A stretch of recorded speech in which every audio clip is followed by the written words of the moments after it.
There are some questions in the chat. One for you, Scott, is it may be that how similar you are to yesterday is different prior to onset of symptoms when virus is ramping up compared to post-onset of symptoms. How would that affect the performance of the model?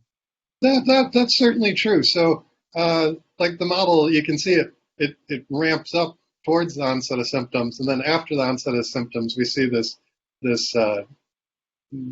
peak, and then it starts to decrease again. So the model's just saying it's similar. So it's the direction changes, but still, like day 4 is pretty similar to day 5, is pretty similar to day 6.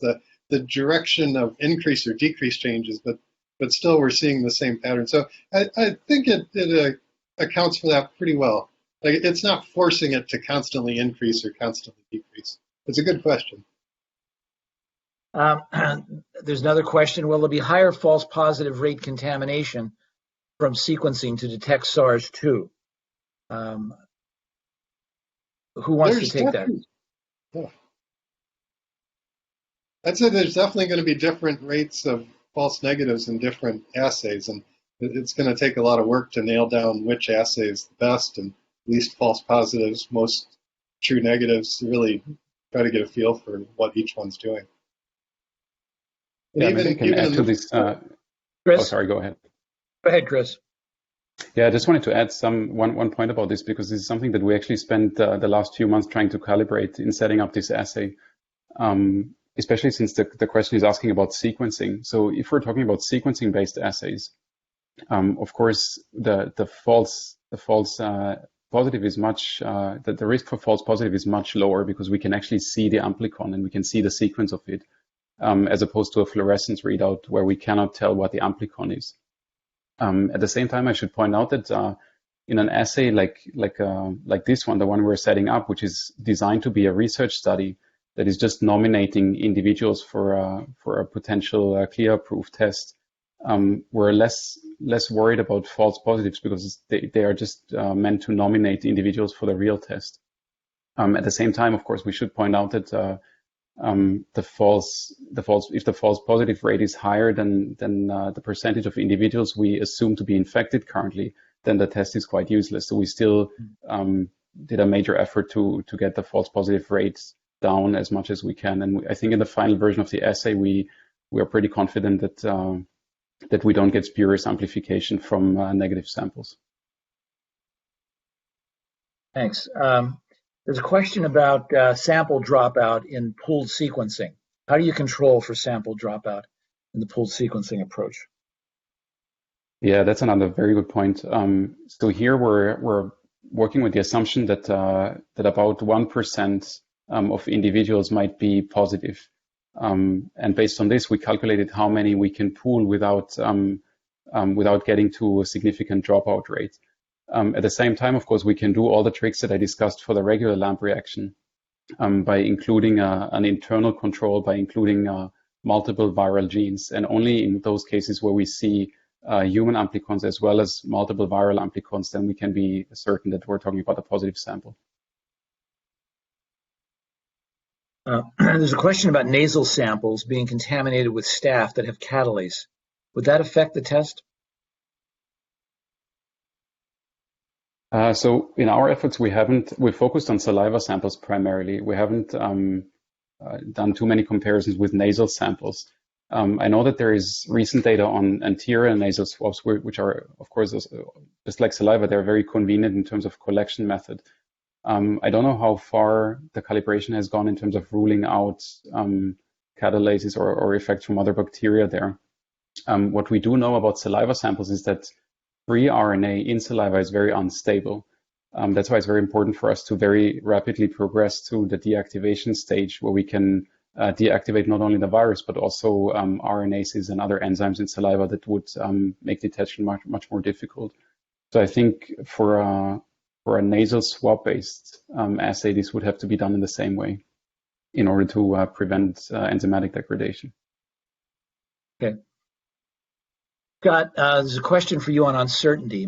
Are you controlling for the variation in sensitivity created by different reagents, kits, methods in extraction, PCR testing between the studies you incorporated here? Is this a component of the confidence interval? It is, yeah. That's I left that part out because we're short on time, but we're fitting each separate study as an offset from the sort of average detection rate. And so what I was presenting was sort of the average over the 14 studies, and each individual study we're assuming has some sort of higher or lower detection rate. There's a decent variation. I think the best study gets up to like 95% detection rate at 4 days after onset of symptoms. Okay. There's a question about that I'll take. Once a person tests positive, how much time must pass to be considered non-infectious, in particular in asymptomatic or mild symptoms where resolution is not obvious? We're not requiring negative tests to consider a person non-infectious. We're evaluating the timeout from the onset of symptoms, and we want to see at least a minimum of 10 days, 7 days after the onset of symptoms, and at least 3 days in which there are no symptoms without the use of antipyretic drugs. We're only testing persons, retesting persons if they are immunocompromised, if they become infected and are immunocompromised, or if they're going to be working with an immunocompromised population, such as heart transplant recipients or oncology patients, for example. Chris or Scott, do you want to comment on that? Anything to add on that? No. Okay. No, I think you covered everything. Okay. So there was another question about HIPAA rules, which are the privacy rules in hospitals, and I posted an answer on that. But COVID-19 is a reportable disease, and HIPAA rules are suspended in that case, so that we are permitted to report the infected individual to the Department of Public Health. And while we don't reveal the identity of the index case, we are permitted to go out and reach out and contact the contacts of the case, of the source case. Oftentimes, the contacts are able to figure out who it was because of absences or just conversation, but HIPAA rules are suspended in that instance. So we have a couple minutes left before I'm going to turn it over to John. So let me pose to both of you the scenario that the university is strongly contemplating, and get your impression. We are testing.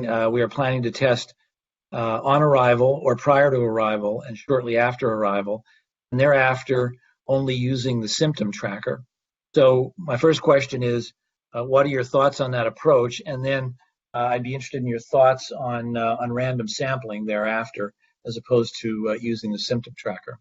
Yeah, so if I can go first, I would strongly argue for continuous sampling, not only because symptom tracking, although it's very effective, it's still very subjective, and the same person might rank their individual symptoms very differently. So it's very hard to get this onto an objective scale. And on the other hand, I think the scale of at least the asymptomatic testing method that we've been setting up would allow for continuous sampling, just by the fact that saliva is very easy to provide and can be provided repeatedly over the course of multiple weeks. And the other reason is that based on the fact that in this pandemic we see more and more evidence for the fact that the large majority of the infectious events are driven by these super spreading events. I think there is a large benefit in still staying on top of individuals' infection status and being able to pull out these clusters of infection very early as they start to develop. So you would advocate for more frequent testing then? More frequent testing and continuous testing, even if an individual has tested negative upon arrival. And when do you think we'll be at that scale? So we're setting up the assay now. As I mentioned, there are multiple labs involved in implementing the assay itself, as well as multiple groups that are trying to implement the infrastructure in terms of inviting people to participate in the assay and getting the word out that this test is available. I hope we can, within the next few weeks, we can scale up to a degree that would allow us by the fall to be at a scale that would require to do campus-wide testing. Good. Scott? Yeah, I mean, it's all a balance between what we can do and what we want to do, but Like a lot of the studies I was pulling data from, they also tried to get infectious virus isolates. So take the samples and plate them on a cell, see if you can get any virus out. And that seems a lot less sensitive than the qPCR, but the ones they did detect were clustered right near the symptom onset. There weren't many prior to symptom onset, but you can see clearly that right at symptom onset is the easiest time to get infectious virus. And it's a little unclear what's happening right before it, but I'd be pretty worried that people could be infectious before the onset of symptoms.